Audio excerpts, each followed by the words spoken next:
Hello साथियों, जय हिंद। मैं आपका दोस्त बलजीत और एक नए एमसीक्यू सेशन के साथ आप लोगों के बीच आया हूं। साथियों, ये जो एमसीक्यू सेशन है ये हमारा स्पेशल डीएमईआर से रिलेटेड है। साथियों, आप सभी को पता होगा, मैं दोबारा से रिपीट कर देता हूं आपकी जानकारी के लिए कि ये डीएमईआर हरियाणा का जो एग्ज़ाम है ये 17 अप्रैल 2022 को होने वाला है। और इस 17 अप्रैल तक हम इस YouTube चैनल के ऊपर रोजाना एक एमसीक्यू सेशन आप लोगों के साथ डिस्कस करते रहेंगे।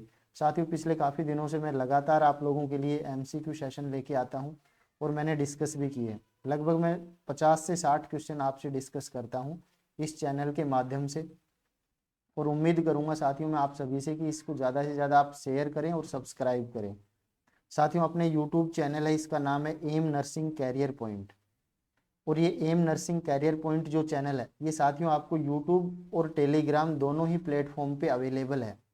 तो साथियों, अगर आपको टेस्ट सीरीज भी आपको साथ में देनी है तो आप लोग हमारे जो टेलीग्राम चैनल है उसको आप लोग ऐड कर सकते हैं, उसको सब्सक्राइब कर सकते हैं। वहाँ पे आपको बहुत सारी टेस्ट सीरीज मिलेंगी और स्टडी से रिलेटेड बहुत से टॉपिक्स के बारे में आपको वीडियोस वगैरह वहाँ पे मिलने वाले हैं। तो आप लोग टेलीग्राम चैनल को भी सब्सक्राइब कर लें और यूट्यूब चैनल को भी सब्सक्राइब कर लें। यूट्यूब पे रोजाना आपसे एमसीक्यू सेशन डिस्कशन होता है। चलो साथियों, मैं बिना कोई डिले किए हुए आज का जो एमसीक्यू सेशन है उसकी शुरुआत कर लेता हूं। और साथियों, जो पहला क्वेश्चन है वो आपकी स्क्रीन के ऊपर ये रहा। साथियों, फर्स्ट क्वेश्चन रीड आउट करें सभी लोग। The best tube introduce into the rectum. The tube introduced to the rectum of patient to relieve gas is known as। एक मरीज है जिसको गैस को रिमूव करने के लिए, रिलीव करने के लिए कौन सी ट्यूब रेक्टम के अंदर इंट्रोड्यूस करना चाहिए, ये आपसे पूछा गया है। क्या रेक्टल ट्यूब करनी चाहिए, पैग ट्यूब करना चाहिए, या फिर फोलिस कैथेटर, या फिर एनजी ट्यूब। गैस को रिमूव करना है साथियों, आप लोग इस चीज को जरूर ध्यान रखें। तो गैस को रिलीज करने के लिए जो एक ट्यूब आती है उस ट्यूब को आप लोगों को बोला जाता है। साथियों, मैं यहाँ पे लिख रहा हूँ, अगर ये नाम ना होता तो इसको फ्लैटस ट्यूब भी बोलते हैं। क्या बोलते हैं साथियों? फ्लैटस ट्यूब भी बोलते हैं। इस वर्ड को याद कर लेना। ये फ्लैटस ट्यूब है, ये रेक्टम के अंदर इंट्रोड्यूस की जाती है। तो राइट आंसर हमारा होगा ए, जिसको फ्लैटस ट्यूब को ही दूसरे नाम से रेक्टल ट्यूब भी बोल सकते हैं, क्योंकि ये कहाँ पे डाली जाती है? रेक्टल के अंदर डाली जाती है, तो इसको रेक्टल ट्यूब भी बोलते हैं। इसका जो पर्पज होता है वो क्या होता है? गैस को रिमूव करने का इसका पर्पज होता है। तो राइट आंसर आप लोग सभी लोग कर दें, राइट आंसर आपका ए होगा। सभी आप लोग ध्यान दें। दूसरा, मैं यहाँ से 3-4 क्वेश्चन और क्लियर करना चाहता हूँ। देखो, जो पैग ट्यूब है ये फीडिंग देने के लिए काम में आता है। ये किसके लिए काम में आता है साथियों? फीडिंग देने के लिए। आप लोगों ने देखा होगा स्टोमच के अंदर एक पैग लगा दिया जाता है, एक ओपनिंग करके, और वहां पे ट्यूब इंसर्ट कर दी जाती है इंटेस्टाइन के अंदर। इसको बोलते हैं पैग ट्यूब। एक होता है फोलिस कैथेटर। फोलिस कैथेटर आपने देखा होगा यूरिन को निकालने के लिए, या कह सकते हैं इनकॉन्टिनेंस की कंडीशन में, या आप कह सकते हैं किसी सर्जरी से पहले आप लोग कैथेटर डालते हैं। तो बहुत से पर्पज होते हैं। ये आपका कहाँ डाला जाता है? ब्लैडर के अंदर डाला जाता है, ना कि रेक्टम के अंदर। क्लियर हुआ? ये अभी आपका इंटेस्टाइन के अंदर डाला जाता है। उसके बाद है एनजी ट्यूब, जिसको आप लोग नेजोगैस्ट्रिक ट्यूब बोलते हैं। साथियों, ये नेजोगैस्ट्रिक ट्यूब आपके स्टोमक के अंदर डाली जाती है, और ये ट्यूब भी आपकी फीडिंग देने के लिए काम में ली जाती है। किसके लिए काम में ली जाती है? फीडिंग देने के लिए। तो मैंने कहाँ पे डालते हैं ये भी बता दिया, और क्या काम आती है ये बता दिया। यानी यहाँ से 6 क्वेश्चन आपके क्लियर हो गए होंगे इस स्लाइड से। आगे मैं बढ़ता हूँ साथियों। इसके अलावा अगर एनजी ट्यूब के बारे में आपको मोर डिटेल में स्टडी करनी है, इससे रिलेटेड बहुत से इंपॉर्टेंट क्वेश्चंस को साथ में लेके मैंने थ्योरी लेक्चर बनाया है। आप उस लेक्चर को जरूर देखें, इसी चैनल के ऊपर अवेलेबल है। वहां पे मैंने 20 से 30 क्वेश्चंस इंपॉर्टेंट डिस्कस किए एनजी ट्यूब से रिलेटेड। तो आप लोग उस टॉपिक को, उस सेशन को देखना बिल्कुल ना भूलें। उसके बाद नेक्स्ट मैं आगे बढ़ता हूँ। अगला जो आपका क्वेश्चन है वो है thoracentesis is the treatment of choice of. तो साथियों, सबसे पहले तो आपको थोरासेंटेसिस के बारे में पता होना चाहिए कि थोरासेंटेसिस होता क्या है। देखो, मैं आप लोगों को बताना चाहता हूं कि थोरासेंटेसिस यानी थोरेसिक कैविटी के अंदर कोई निडल डाल के उसके अंदर एस्पिरेशन किया जाता है, जिसको आप बोलते हैं फ्लूइड बाहर निकाला जाता है, तो मैं यहाँ पे कह सकता हूँ टैपिंग ऑफ फ्लूइड। इसको मैं दूसरे वर्ड में ये बोल सकता हूँ tapping of fluid from pleural space. अगर प्लूरल स्पेस से क्या निकाला जाता है, टेपिंग किया जाता है, फ्लूइड बाहर निकाला जाता है, तो उस कंडीशन को साथियों आप लोग थोरासेंटेसिस बोलते हैं। ये क्वेश्चन आपके कॉम्पिटिटिव एग्जाम का है, आपसे पूछा जाता है what is the meaning of thoracentesis. अब आपसे ये पूछा गया है कि जब थोरासेंटेसिस के अंदर ट्रीटमेंट ऑफ चॉइस किसके अंदर माना जाता है, thoracentesis procedure is the treatment of choice for, कौन सी डिजीज के लिए, इनमें से कौन सी डिजीज के लिए ट्रीटमेंट ऑफ चॉइस माना जाता है थोरासेंटेसिस। तो आप लोग ऑप्शन पढ़े हीमोथोरेक्स के लिए, एम्फाइमा के लिए, हाइड्रोथोरेक्स के लिए, ऑल ऑफ द अबोव। तो राइट आंसर आपका है all of the above. Answer D को आप लोग लॉक कर दें। क्यों होता है रीजन मैं आप लोगों को बता रहा हूं, आप लोग एक बार अच्छे से फोकस करें। देखो रेस्पिरेटरी की जितनी भी सीवियर डिजीज होती हैं उन सब के अंदर, या मैं आप लोग कह सकते हैं आजकल जो जितनी भी करंट प्रैक्टिस हैं, जो थोरेसिक सर्जरी है होती है जिन प्रोसीजर्स के अंदर, जिन डिजीज में, उन सभी में आप लोग थोरासेंटेसिस वगैरह देखा होगा आपने। तो आपने देखा होगा हीमोथोरेक्स का मतलब होता है थोरेसिक कैविटी के अंदर ब्लड इकट्ठा हो जाना, एम्फाइमा पस इकट्ठा हो जाना, हाइड्रो वाटर का कलेक्शन हो जाना। तो ये सभी कंडीशंस आप लोगों ने देखी होगी। देखो मान लीजिए ये आपके लंग्स हैं और इन लंग्स के चारों ओर देखो ये प्लूरल स्पेस है। मान लीजिए ये प्लूरल स्पेस है, पैराइटल प्लूरा हो गई, विसरल प्लूरा हो गई, और बीच के अंदर क्या है, प्लूरल स्पेस है। इस प्लूरल स्पेस के अंदर अगर वाटर का कलेक्शन हो जाए तो ऐसी कंडीशन में क्या होगा, लंग्स का एक्सपेंशन अच्छे से नहीं होगा, और लंग्स का एक्सपेंशन अच्छे से नहीं होगा यानी आप कह सकते हैं नेगेटिव जो प्रेशर है, नेगेटिव जो प्रेशर है ये प्रेशर मेंटेन नहीं हो पाएगा, नेगेटिव प्रेशर मेंटेन नहीं हो पाएगा, और नेगेटिव प्रेशर मेंटेन नहीं होगा तो लंग्स का एक्सपेंशन नहीं होगा, अफेक्ट हो जाएगा लंग्स एक्सपेंशन। और लंग्स एक्सपेंशन अगर अफेक्ट होगा तो आप लोगों को पता है ना तो CO2 ज्यादा बाहर निकलेगी और ना ऑक्सीजन ज्यादा अंदर आएगी, क्योंकि नेगेटिव प्रेशर अफेक्ट हो गया है।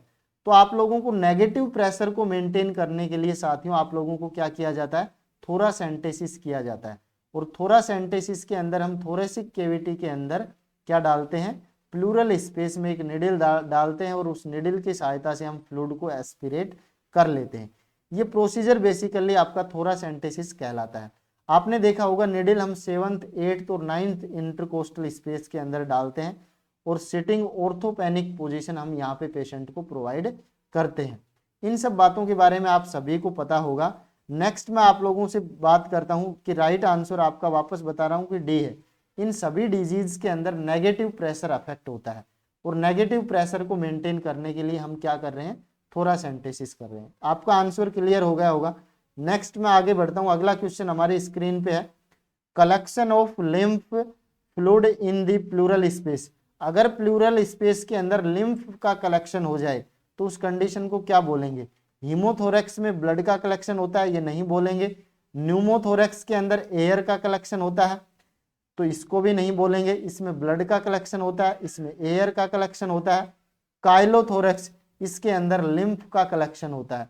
तो राइट आंसर आपका सी होगा, नन ऑफ द अबोव नहीं। राइट आंसर आपका है साथियों सी को लॉक कर दें आप लोग। अगले क्वेश्चन की ओर बढ़ रहा हूं। नेक्स्ट है आपका,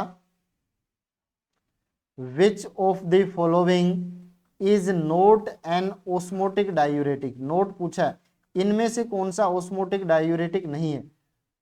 फ्रूसेमाइड, ग्लिसरोल, आइसोसोरबाइड और मैनिटोल। तो साथियों आपने देखा होगा जो फ्रूसेमाइड है ये लूप डायूरेटिक्स कैटेगरी में आता है। कैसी कैटेगरी में आता है, लूप डायूरेटिक्स। ये इंपॉर्टेंट क्वेश्चन है, आप लोगों से पूछा जाता है कि इनमें से कौन सा लूप डायूरेटिक्स का एग्जाम्पल है, मैं आपको बोलूं और यही ऑप्शन रहे तो आप कहेंगे फ्रूसेमाइड है, ये आपका लूप डायूरेटिक्स का एग्जाम्पल है। इस फ्रूसेमाइड को ही लेसिक्स नाम से आता है, ये आपके हॉस्पिटल के अंदर प्रैक्टिस के अंदर आपने देखा होगा लेसिक्स नाम से आता है। तो लेसिक्स कौन सा डायूरेटिक्स है, लूप डायूरेटिक्स है। ये जितने भी हैं ये सारे के सारे आपके क्या हैं, आप लोगों के ओस्मोटिक डायूरेटिक्स है। तो आपसे नोट पूछा गया है तो नोट आपका आंसर हो जाएगा ए, यानी फ्रूसेमाइड आपका लूप डायूरेटिक्स है। इसलिए आंसर आप लोग ए को लॉक कर दें। उसके बाद आपका डायूरेटिक्स से क्या मतलब होता है, तो साथियों यहाँ से 2-3 चीजें और आप लोग समझ लें। ये यूरिन आउटपुट को बढ़ा देते हैं, ये क्या कर देते हैं, इंक्रीज कर देते हैं यूरिन आउटपुट, यानी डाईयूरेसिस को बढ़ा देते हैं।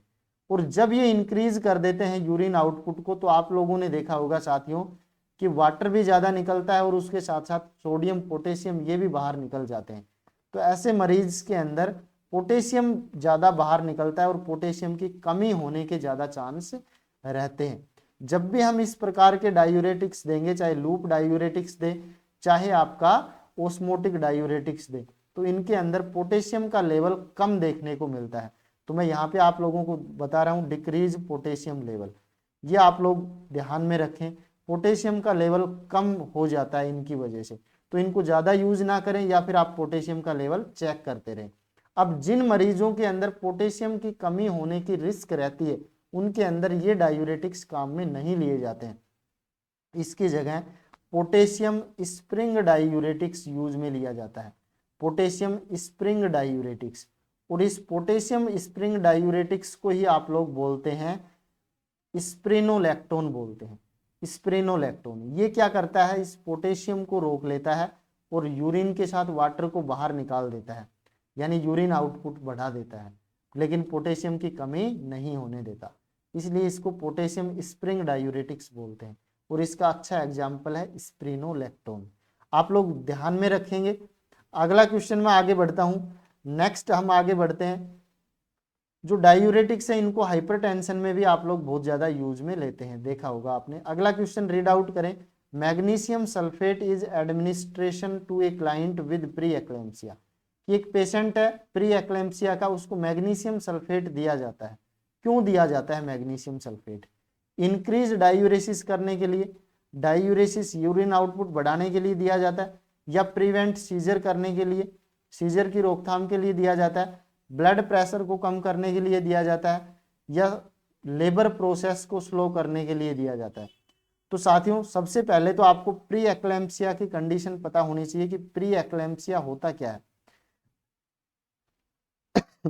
साथियों आपने देखा होगा प्रेगनेंसी के दौरान एक कंडीशन अराइज हो जाती है आफ्टर आप लोगों को मैं बोलूं 20 वीक्स के बाद में, 20 वीक्स के बाद में, या मैं कह सकता हूं थर्ड ट्राइमेस्टर के अंदर एक कॉम्प्लिकेशन आ सकता है, एक कंडीशन अराइज होती है जिसको प्री एक्लेम्सिया बोलते हैं। और एक्लेम्सिया किसी किसी महिला के अंदर होता है।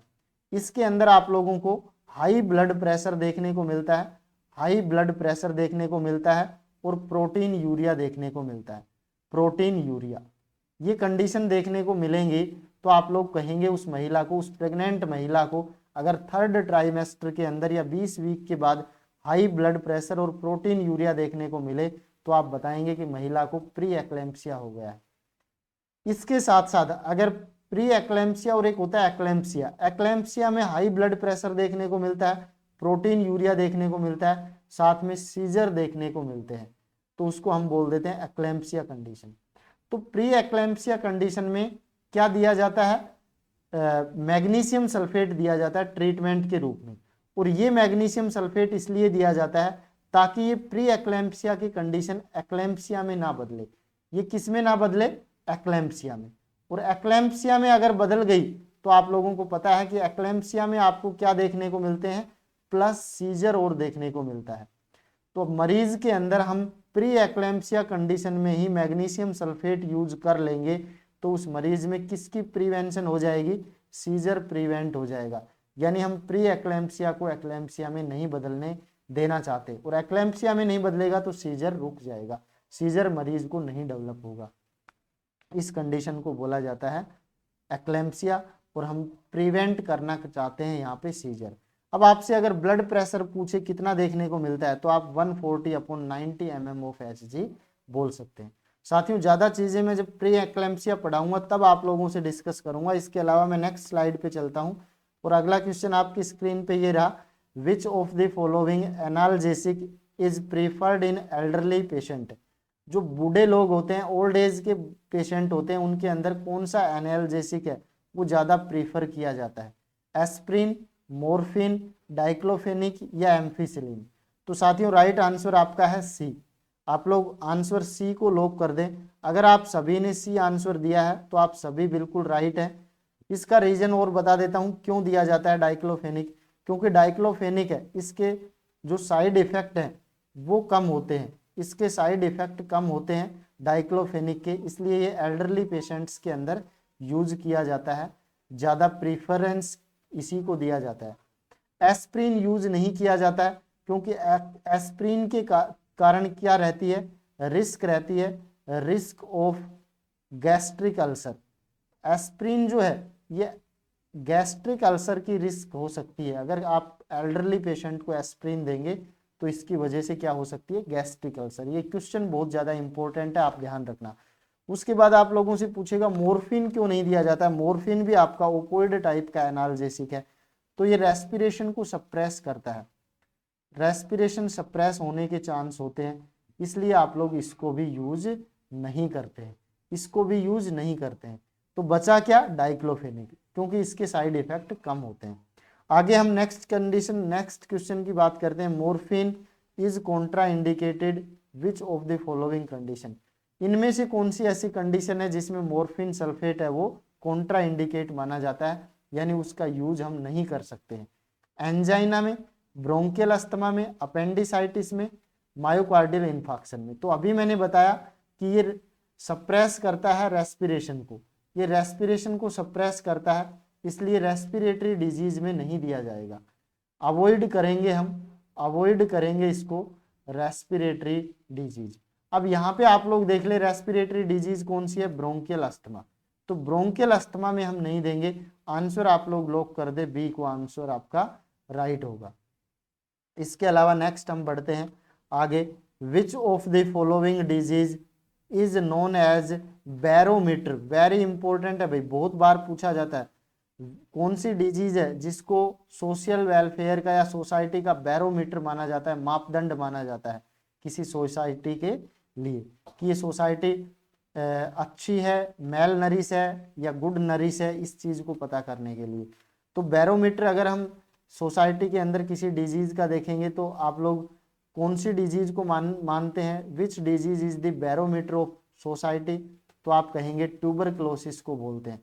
सभी लोग आंसर बी को आप लोग लॉक कर दें, बी आंसर आप लोगों का राइट होगा।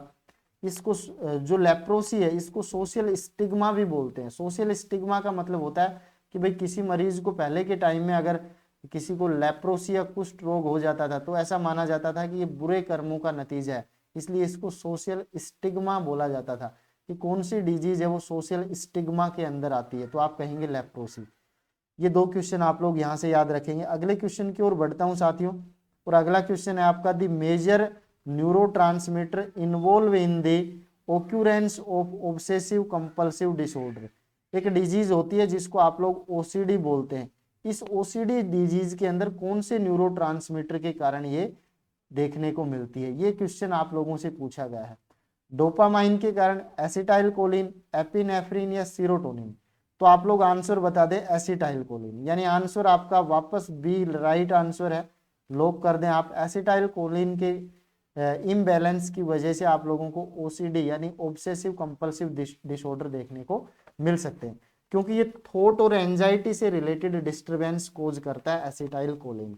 और आप लोगों ने देखा होगा ऑब्सेसिव कंपल्सिव डिसऑर्डर के अंदर ऑब्सेशन का मतलब थॉट के अंदर ऑब्सेशन आता है, बार बार कोई थॉट आता है, कंपल्सिव होता है, रिपीटेट होता है, और जिसके लिए फिर पेशेंट है वो रिपीटेशन ऑफ एक्टिविटी करने लग जाता है एंजाइटी को रिमूव करने के लिए। इस डिसऑर्डर को आप लोग बोलते हैं obsessive compulsive disorder. Obsessive compulsive disorder, गलत थॉट की वजह से patient bar bar repetition of activities कर रहा है, ये डिसऑर्डर आपका ओसीडी कहलाता है। किसके कारण, तो आप लोगों ने बताया एसिटाइल कोलिन, क्योंकि ये एंजाइटी में भी एसिटाइल कोलिन का लेवल अफेक्ट होता है। तो आप लोग देखें कौन सा न्यूरोट्रांसमीटर किसके लिए इंपॉर्टेंट होता है।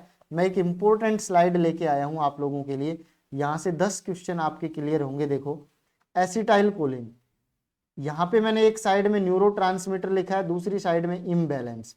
अगर न्यूरोट्रांसमीटर में इम्बैलेंस होगा तो क्या देखने को मिलेगा, कौन सी डिजीज देखने को मिलेगी, तो आप लोग देखें एसिटाइल कोलिन अगर न्यूरोट्रांसमीटर में इम्बैलेंस होगा तो या तो एसिटाइल कोलिन का लेवल डिक्रीज देखने को मिलेगा या इंक्रीज देखने को मिलेगा। जब डिक्रीज देखने को मिलेगा तो मरीज को क्या हो सकता है, अल्जाइमर्स डिजीज में एसिटाइल कोलिन का लेवल कम देखने को मिलता है। उसके बाद डिप्रेशन के अंदर एसिटाइल कोलिन का लेवल बढ़ा हुआ देखने को मिलता है। नेक्स्ट मैं कह सकता हूँ नोरएपिनेफ्रिन। जब नोरएपिनेफ्रिन का लेवल डिक्रीज देखने को मिले तो आप कहना डिप्रेशन में, इंक्रीज लेवल मैनिया के अंदर, एंजाइटी के अंदर, सिजोफेनिया के अंदर ज्यादा देखने को मिलता है। डोपामाइन, ये क्वेश्चन बहुत बार पूछा गया है, डोपामाइन का जो लेवल है वो डिक्रीज कौन सी डिजीज में देखने को मिलता है, ये इंपॉर्टेंट क्वेश्चन है आपका। तो आप कहेंगे पार्किंसन डिजीज और डिप्रेशन में कम देखने को मिलता है डोपामाइन। अगर डोपामाइन ज्यादा देखने को मिलेगा तो मैनिया और सिजोफेनिया के अंदर ज्यादा देखने को मिलेगा। उसके बाद मैं नेक्स्ट आपसे बात कर रहा हूं सीरोटोनिन। ये सीरोटोनिन है, ये डिक्रीज होता है डिप्रेशन के अंदर, इंक्रीज होता है ये एंजाइटी के अंदर। क्योंकि सीरोटोनिन है ये एक्साइटेटरी न्यूरोट्रांसमीटर है, ये एक्साइटेशन करता है। जब इसका लेवल कम होगा तो एक्साइटेशन कम हो जाएगा यानी डिप्रेशन हो जाएगा। जब इसका लेवल बढ़ेगा तो एक्साइटेशन भी ज़्यादा हो सकता है यानी एंजाइटी डिसऑर्डर हो सकते हैं। ये चीज़ें याद रखेंगे। उसके बाद हिस्टामिन्स का अगर लेवल देखा जाए तो ये डिक्रीज देखने को मिलती है डिप्रेशन में। एक होता है गाबा, गामा एमाइनो ब्यूटायरिक एसिड, बहुत बार आपसे पूछा गया है इम्बैलेंस किस में देखने को मिलता है, डिक्रीज गाबा लेवल किस में देखने को मिलता है, तो आप कहेंगे एंजाइटी, सिजोफेनिया और एपिलेप्सी। सोमेटोस्टेटिन जो आपका न्यूरोट्रांसमीटर है ये डिक्रीज देखने को मिलता है अल्जाइमर्स डिजीज में और हंटिंगटन डिजीज के अंदर। सबसे ज़्यादा आप अल्जाइमर डिजीज के लिए आप लोग एसिटाइल कोलिन को प्रायोरिटी देंगे। ये मैंने 5-6 क्वेश्चन यहाँ से डिस्कस कर लिए, 3-4 क्वेश्चन और डिस्कस कर रहा हूँ। यहाँ पे देखा होगा biochemical aetiology of Alzheimer disease related to acetyl choline. उसके बाद पार्किंसन डिजीज है, ये डोपामाइन फॉल के कारण देखने को मिलता है। डिप्रेशन है ये सीरोटोनिन के कारण, और सिजोफेनिया मैनिया है ये आपके डोपामाइन लेवल इंक्रीज होने की वजह से देखने को मिलते हैं। साथ में बहुत इंपॉर्टेंट स्लाइड है, इसको याद कर लेना आप लोग। नेक्स्ट में आगे बढ़ रहा हूं, अगला क्वेश्चन है आपका all are true about Ganser syndrome except. कौन सी बात इनमें से गैंसर सिंड्रोम के बारे में सही है एक को छोड़ के, एक्सेप्ट यानी कौन सी ऐसी बात है जो गैंसर सिंड्रोम के लिए सही नहीं है इन 4 ऑप्शन में से। तो सबसे पहले तो आपको गैंसर सिंड्रोम के बारे में मालूम होना चाहिए। देखो ये गैंसर सिंड्रोम है, ये साइकोलॉजिकल डिस्टरबेंस है। इसके अंदर पेशेंट क्या करता है, इसमें मेमोरी से रिलेटेड डिस्टरबेंस होता है। किससे रिलेटेड, मेमोरी से रिलेटेड डिस्टरबेंस होता है। और मेमोरी से रिलेटेड डिस्टरबेंस होता है तो इसके अंदर पेशेंट अप्रोक्स आंसर देता है, एग्जैक्ट आंसर कभी नहीं बता पाता है, अप्रोक्स आंसर देता है। इसलिए इस मरीज को क्या बोला जाता है, गैंसर सिंड्रोम बोला जाता है। यानी इसके अंदर अप्रोक्स आंसर देता है, ये बात सही है। अपेरेंट क्लाउडिंग ऑफ कॉन्शियसनेस, इसके अंदर क्लाउडिंग ऑफ कॉन्शियसनेस देखने को मिलती है, बिल्कुल इसके अंदर कॉन्शियसनेस भी प्रभावित होती है मरीज की। उसके बाद क्लाउडेड टाइप की कॉन्शियसनेस होती है। Only found in prisoners hallucination, इसमें हेलुसिनेशन भी देखने को मिलता है। तो क्या देखने को नहीं मिलता, ऐसा है कि सभी प्रिजनर्स के अंदर गैंसर सिंड्रोम पाया जाएगा, क्या ये बात सही है? नहीं भाई, प्रिजनर से कोई इसका रिलेशन नहीं है, इसलिए कौन सी बात इससे सही नहीं है, not related to Ganser syndrome. Right answer आप लोग सी को करें, आंसर सी लोग कर दें आप लोग। गैंसर सिंड्रोम में अप्रोक्स आंसर देगा। जैसे आपने बोला कि 2 और 2 कितने होते हैं, तो मरीज कहेगा अप्रोक्स 3 होते हैं, यानी 3 और 5 ये क्या है, अप्रोक्स आंसर है। इसलिए आप लोग बताते हैं कि यहाँ पे अप्रोक्स आंसर देता है, इसलिए इसको गैंसर सिंड्रोम बोला जाता है। अगला क्वेश्चन आपकी स्क्रीन पे, most severe alcohol withdrawal syndrome is.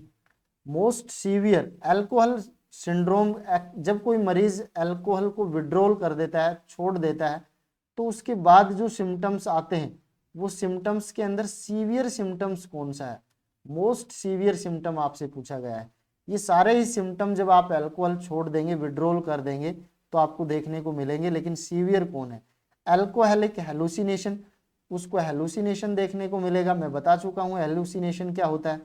उसको हैंगओवर देखने को मिलेगा, बिल्कुल देखने को मिलेगा, आपने देखा होगा। या साथियों आपने जब कभी अल्कोहल यूज किया होगा तो सुबह देखा होगा आपको हैंगओवर हो जाता है, तो ये देखने को मिलता है, ये विड्रोल के कारण देखने को मिलता है।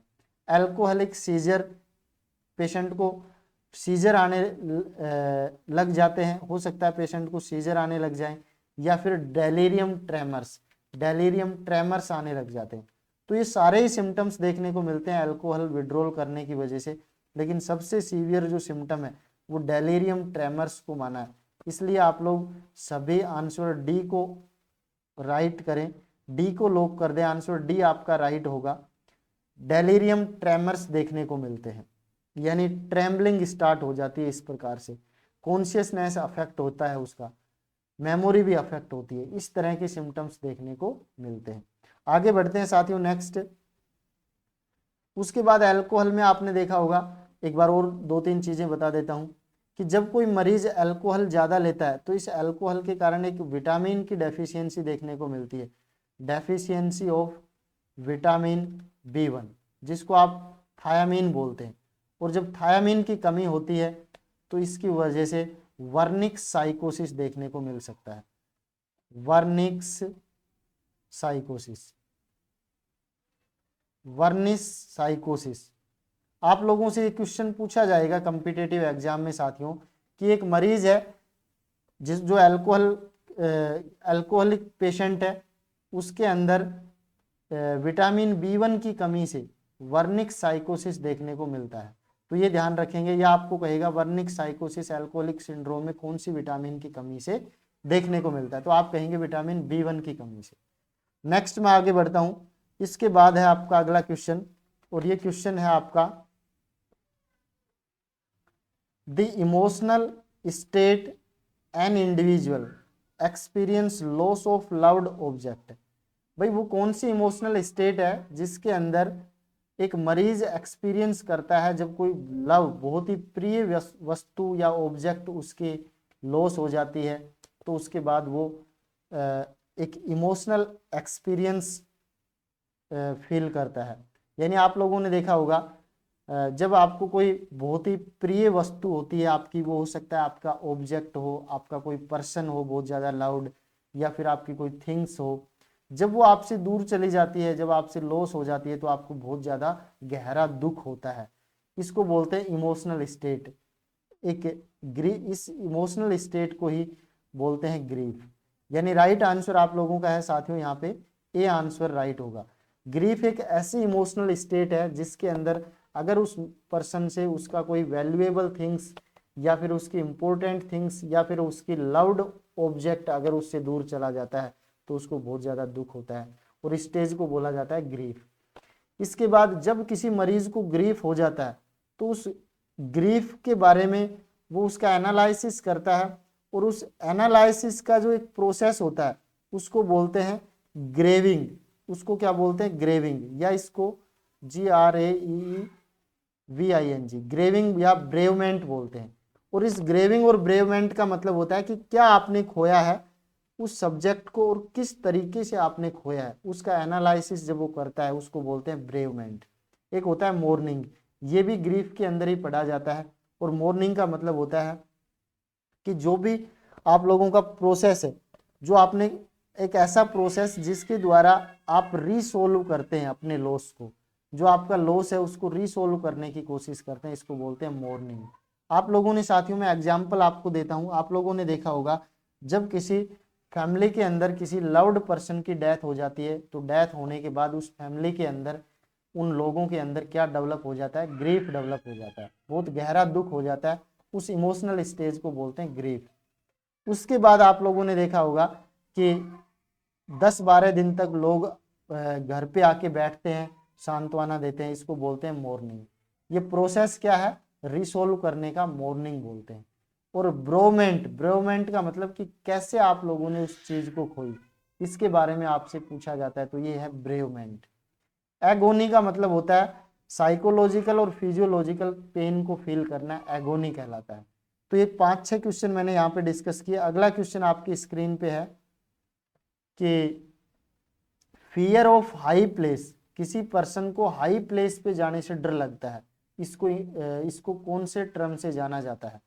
Agoraphobia, acrophobia, claustrophobia, gamophobia.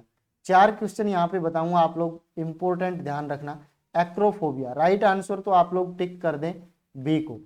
देखो, जब किसी पर्सन को हाइट से डर लगे, हाई प्लेस से, ऊंचे प्लेस पे जाने से डर लगे, तो उसको बोला जाता है एक्रोफोबिया। जब किसी मरीज को ओपन प्लेस पे जाने से डर लगे, ओपन प्लेस पे जाने से डर लगे, तो उसको बोलते हैं एग्रोफोबिया। जब किसी मरीज को क्लोज स्पेस पे, बंद क्लोज स्पेस पे जाने से डर लगे, क्लोज स्पेस पे जाने से डर लगे, तो उसको बोलते हैं क्लस्ट्रोफोबिया। और जब किसी मरीज को मैरिज से डर लगे, शादी से किसी को डर लगे, ये भी एक कंडीशन है। देखो, कुछ लोग होते हैं जिनको शादी से डर लगता है, तो इसको बोलते हैं गैमोफोबिया। फोबिया का मतलब क्या होता है? फियर। आप लोगों को सभी को समझ में आया हुआ, ये बहुत सी बार आपसे एग्जाम में पूछे जाते हैं, अच्छे से याद कर ले। एक क्वेश्चन और बता देता हूं, वेरी वेरी इंपॉर्टेंट, और ये क्वेश्चन आपका है साथियों कि ये एग्रोफोबिया है। आपसे पूछा जाता है most common phobia, most common phobia in clinical practice, in clinical practice. Clinical practice के अंदर मोस्ट कॉमन कौन सा फोबिया देखने को मिलता है? तो आप कहेंगे एग्रोफोबिया देखने को मिलता है। अगले क्वेश्चन की ओर बढ़ते हैं, और क्वेश्चन है आपका क्लेप्टोमेनिया मीन्स। क्लेप्टोमेनिया का मतलब क्या होता है? ऑप्शन पे आ जाएं, इरेस्टिबल डिजायर टू सेट फायर, मतलब अचानक से, इरेस्टिबल जिसका कोई रीजन नहीं है, ऐसी डिजायर उत्पन्न होना कि फायर लगा देना कहीं पे, या फिर इरेस्टिबल डिजायर टू स्टील थिंग्स, एक ऐसी डिजायर आपके अंदर डेवलप होना जिस पे आप कंट्रोल नहीं कर सके, कि किसी चीज को चुराने की डिजायर डेवलप होना, या फिर कंपल्सिव हेयर पुलिंग, हेयर को पुल करके बाहर निकालता रहता है, तो उसको टेलोमेनिया बोलते हैं। एक होता है पैथोलॉजिकल गैम्बलिंग, जुआ खेलना, इसको पैथोलॉजिकल गैम्बलिंग बोलते हैं। तो क्लेप्टोमेनिया का मतलब है कि ऐसी इच्छा जिसमें तीव्र इच्छा हो जाती है, किसी साइकेट्रिक मरीज को जिसका मानसिक स्थिति ठीक नहीं है, मानसिक संतुलन ठीक नहीं है, ऐसे लोगों को एक तीव्र इच्छा होती है चीजों को चुराने की। और ये जब किसी को किसी चीज को चुराने की बहुत ज्यादा इच्छा होती है किसी पर्सन के अंदर, तो उसको क्लेप्टोमेनिया बोला जाता है। ये आप लोग ध्यान रखें भाई। आगे हम बढ़ते हैं next, abnormal drowsiness seen in the day time.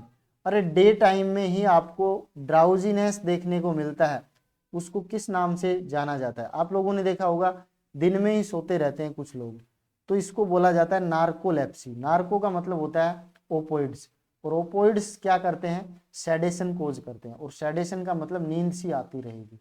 आप लोगों ने देखा होगा जो लोग ओपोइड्स लेते हैं, नशा करते हैं, उनको क्या आता है? सेडेशन रहता है, उनकी आंखें ऐसे कम ही खुलती हैं, यानी वो डे ड्रीमिंग के अंदर रहते हैं, ड्राउजीनेस टाइप के रहते हैं हमेशा, तो इसको बोलते हैं नार्कोलेप्सी। ड्राउजीनेस अगर डे टाइम में रहे तो। सोमनालेंस, सोमनाब्यूलिज्म, नींद के अंदर चलना, सोमनाब्यूलिज्म बोलते हैं। स्लीप एटेक्सिया, स्लीप के अंदर मूवमेंट अफेक्ट हो जाना, मोटार मूवमेंट अफेक्ट होना। तो ये सब आप लोग यहाँ से ध्यान में रख सकते हैं। उसके बाद साथियों आज का जो सेशन है वो हम यहीं तक पढ़ेंगे। इसके बाद कल आपसे दोबारा एक नए एमसीक्यू सेशन के साथ आप लोगों से फिर से आपसे कनेक्ट होंगे। तब तक के लिए आप लोगों का बहुत बहुत धन्यवाद। साथियों 17 अप्रैल 2022 ये ध्यान रखें, DMER एग्जाम की डेट है, आपके एग्जाम की डेट है अगर आपने फिल किया है तो। और जब तक हम इस एग्जाम जब तक आएगा तब तक आप लोगों का रोजाना एमसीक्यू सेशन डिस्कशन करते रहेंगे इस चैनल पे, हमेशा चलता रहता है। पीछे भी आप लोगों ने देखा है काफी समय पहले से हमने स्टार्ट कर दिया, ये एमसीक्यू सेशन आपको हमेशा मिलता रहेगा। उसके साथ यहाँ पे अभी जो हमारा टारगेट रहेगा, एमसीक्यू जो टारगेट रहेंगे वो DMER से रिलेटेड रहेंगे। DMER और CHO, DMER और CHO से रिलेटेड एमसीक्यू सेशन में ज़्यादा फोकस करूँगा। 17 तारीख तक हमारा टारगेट यही रहेगा, टारगेट DMER एंड CHO। उसके बाद हम आगे के नेक्स्ट अपकमिंग एग्जाम्स की तैयारी के लिए अच्छे अच्छे MCQ सेशन आप लोगों से डिस्कशन करेंगे। तब तक के लिए अगर आप नए हैं तो आप लोग प्लीज़ एक बार इसको शेयर करें और सब्सक्राइब जरूर कर लें, बेल आइकन प्रेस कर लें ताकि आने वाले वीडियोज़ का नोटिफिकेशन मिले। और आप लोगों से पुनः एक बार अपील करना चाहता हूँ और उम्मीद भी करता हूँ कि आप ज़्यादा से ज़्यादा इसको सब्सक्राइब और शेयर करें। जैसे ही हमारे 1K सब्सक्राइबर पूरे होंगे हम लाइव सेशन आप लोगों के साथ यूट्यूब पे लाइव सेशन डिस्कशन करने लगेंगे। तो साथियों आज के सेशन की मैं यहीं पे समापन करता हूँ।